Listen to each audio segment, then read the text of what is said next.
Indonesia's air safety watchdog says there was a potential engine control malfunction on the Sriwijaya airplane that crashed last month. All 62 people on board the Boeing 737 jet were killed when it plunged into the Java Sea. A preliminary report says that the auto-throttle system that controls engine power could have malfunctioned. It had already been repaired several times before the fatal accident.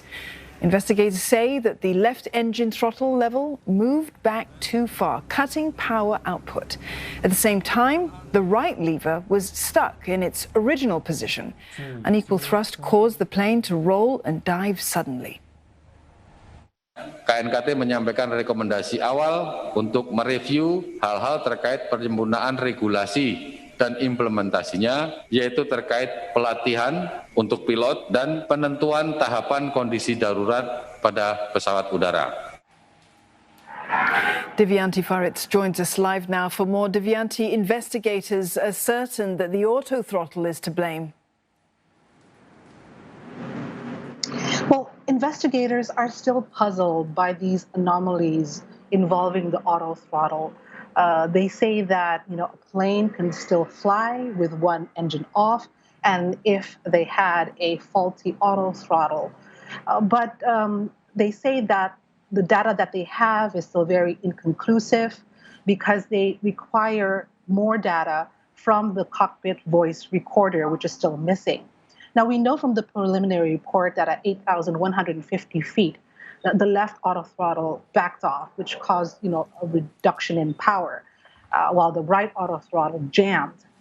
Now, the pilot asked the ATC to shift flight paths and was ascending to 11,000 feet when they had another auto throttle problem.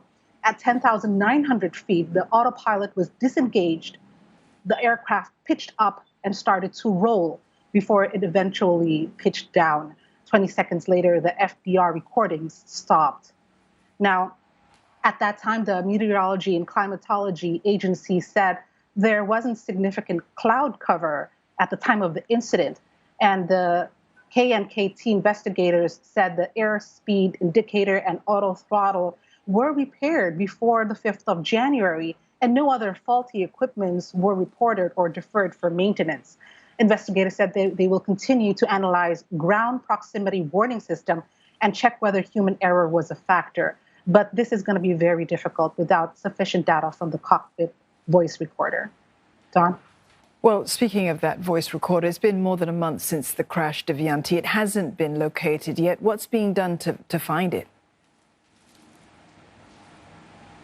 Well, the National Transportation Safety Committee is leading efforts to continue the search for the missing cockpit voice recorder. They've brought in divers and naval ships, as well as local fishermen to help. Heavy rain and winds and strong undersea currents have been major obstacles, but compounded with floods from nearby rivers, the incoming floodwaters have brought in more mud. And so visibility underwater is not only poor, but the debris is covered with sand and mud.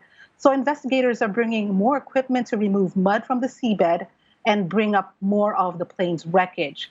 They've even made a 25-meter by 25-meter grid system and say where they believe the CVR is likely to be found.